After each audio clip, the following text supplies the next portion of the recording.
রিজিক নিয়ে এত টেনশন করার কি আছে ভাই? টেনশনে কিছু আছে? কার কাছে রিজিক? আল্লাহ লিখে রাখছেন না? ইনশাআল্লাহ এর বাইরে কিছু হবে? হবে না। অতএব এত দুশ্চিন্তার কিছু নাই।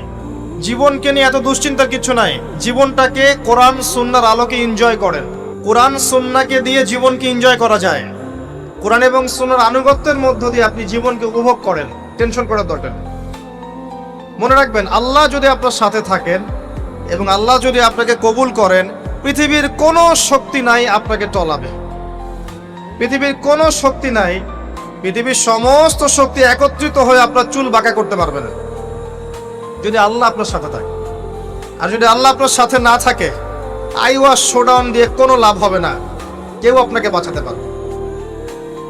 অতএব আল্লাহকে আপন করে নেন, যার যার হক তাকে তাকে দেন, নিজের হক আল্লাহর কাছে চেয়ে নেন, ইনশাআল্লাহ আপনি সুখে থাকবেন। এর আগে আল্লাহ পাক একা ছিলেন, আর কিচ্ছু ছিল না। হুয়াল আউয়াল ওয়াল আখির ওয়াজ যাহির ওয়াল বাতিন ওয়া হুয়া বিকুল্লি শাইইন আলিম, সূরা হাদীদ। আল্লাহ পাক একা ছিলেন, কোনো কিছু ছিল না, আল্লাহ একা ছিলেন। আবার কোনো কিছু যখন থাকবে না, আল্লাহ একা থাকবেন। কুল্লু মান আলাইহা ফান ওয়া ইয়াবকা ওয়াজহু রাব্বিকা যুল জালালি ওয়াল ইকরাম। এই বিষয়ে কোনো দ্বিমত আছে? এরপরে আল্লাহ পাক সৃষ্টি করেছেন আরশে আজিম। কি সৃষ্টি করেছেন? বিশাল আরশ, যার ছায়ায় আল্লাহ পাক কিয়ামতের মাঠে 7 শ্রেণীর মানুষকে ছায়া দিবেন। 7 শ্রেণী: 1, ন্যায়পরায়ণ বাদশা, যেটা এই বিশ্বে খুঁজে পাওয়াটা পূর্ণিমা চাঁদের মতো।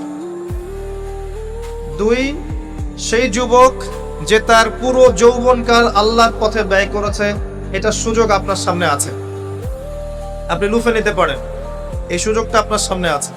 3, ওই ব্যক্তি যার কলব বা অন্তর মসজিদের সাথে ঝুলন্ত থাকে, টিকটকের সাথে নয়, মসজিদের সাথে ঝুলন্ত থাকে। এখনকার যুব সমাজের অন্তর অনলাইনে ঝুলন্ত থাকে, দেখবেন।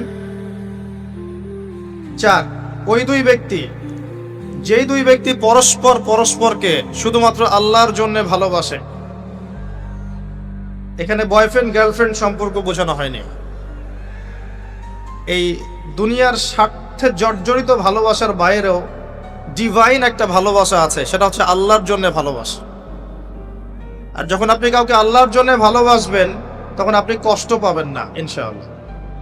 যখন আপনি ভালোবাসার মানুষের কাছে কিছু প্রত্যাশা করবেন, তখন আপনি কষ্ট পাবেন পদে পদে। আল্লাহর জন্য ভালোবাসেন মানুষকে, আপনি কষ্ট পাবেন না ইনশাআল্লাহ।